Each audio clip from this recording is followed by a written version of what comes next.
সম্মানীয় দর্শকগণ, আজ ১ জুন ২০২৪। দেশ জুড়ে বেশ কিছু নতুন নিয়ম চালু হতে চলেছে। সেই নিয়মগুলি জানা একান্ত জরুরি, তাই ভিডিওটি স্কিপ না করে দেখুন এবং চ্যানেলে নতুন হয়ে থাকলে ছোট্ট চ্যানেলটি সাবস্ক্রাইব করে নোটিফিকেশান অল করে রাখতে ভুলবেন না। এবং যেসব ব্যক্তি ইতিমধ্যেই সাবস্ক্রাইব করে রেখেছেন তাদের জানাই অসংখ্য ধন্যবাদ।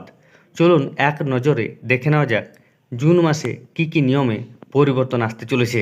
বলা হচ্ছে প্রতি মাসের ১ তারিখ থেকে আর্থিক নিয়ম সংক্রান্ত কিছু ক্ষেত্রে পরিবর্তন আসে।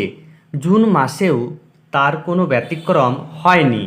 এর মধ্যে এমন কতগুলো নিয়ম পরিবর্তন হচ্ছে যেগুলি সরাসরি আমজনতার পকেটের উপর প্রভাব ফেলতে পারে। নতুন মাস শুরু হওয়ার আগে এই নিয়ম পরিবর্তন সম্পর্কে জেনে নেওয়া জরুরি। প্রথম নিয়মটি আপনারা সরাসরি দেখুন। প্রথমত যে নিয়মটি পাল্টে যাচ্ছে সেটি হচ্ছে এলপিজি সিলিন্ডারের দাম। তেল কোম্পানিগুলো প্রতি মাসের শুরুতে এলপিজি সিলিন্ডারের দাম আপডেট করে। গার্হস্থ্য ও বাণিজ্যিক উভয় ধরনের সিলিন্ডারের দামেই এদিন সংশোধন করা হয়। যেমন মে মাসের শুরুতে বাণিজ্যিক সিলিন্ডারের দাম কমানো হয়েছিল, কিন্তু 14 কেজির যে গ্যাস বাড়িতে ব্যবহৃত হয় এলপিজি সিলিন্ডারের দামে কোনো পরিবর্তন করা হয়নি। ১ জুন ফের একবার উভয় ধরনের সিলিন্ডারের দাম পর্যালোচনা করা হবে। এক্ষেত্রে দাম বৃদ্ধি পেলে আমজনতার পকেটে যে চাপ পড়বে তা বলাই বাহুল্য। দ্বিতীয়ত দেখুন 10 দিনের ব্যাংক ছুটি। জুন মাসে ব্যাংকে জরুরি প্রয়োজন থাকলে গ্রাহকদের এ বিষয়ে অবগত হতে হবে। রিজার্ভ ব্যাঙ্ক অফ ইন্ডিয়ার হলিডে লিস্ট অনুযায়ী জুন মাসে 10 দিন ছুটি থাকবে ব্যাংক। এমনিতেই প্রতি মাসে সাপ্তাহিক ছুটি হিসাবে ব্যাংক মোট 6 দিন বন্ধ থাকে। এর মধ্যে 4টি থাকে রবিবার ও 2টি থাকে শনিবার। এর বাইরে জুন মাসে 4 দিন অতিরিক্ত ছুটি রয়েছে।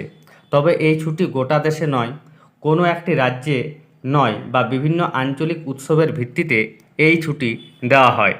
এছাড়া সবথেকে গুরুত্বপূর্ণ যেটি পরিবর্তন আসতে চলেছে সেটি হচ্ছে ড্রাইভিং লাইসেন্স সংক্রান্ত নিয়ম। ড্রাইভিং লাইসেন্স নিয়ে ঝামেলা মিটতে চলেছে সাধারণ মানুষের। নয়া নিয়ম মোতাবেক এখন আর ড্রাইভিং লাইসেন্স পেতে আরটিও অফিসে যেতে হবে না। এর পরিবর্তে কোনো ব্যক্তি ড্রাইভিং স্কুল থেকেই নিজের ড্রাইভিং লাইসেন্স পেতে পারেন।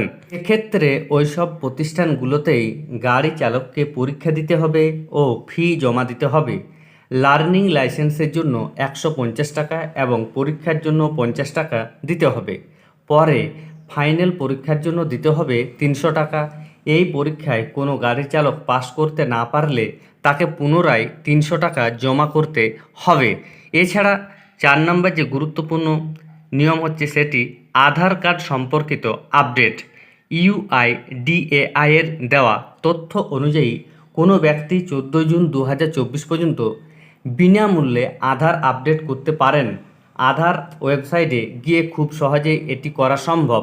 অফলাইনে আপডেটের জন্য আপডেট প্রতি 50 টাকা চার্জ করা হয়। তাই যে ব্যক্তিদের আধার কার্ডে সংশোধন প্রয়োজন তাদের দ্রুত আধার কার্ড আপডেট করতে হবে। তাহলে বুঝতে পারছেন জুন মাসে বেশ কয়েকটি গুরুত্বপূর্ণ আপডেট রয়েছে।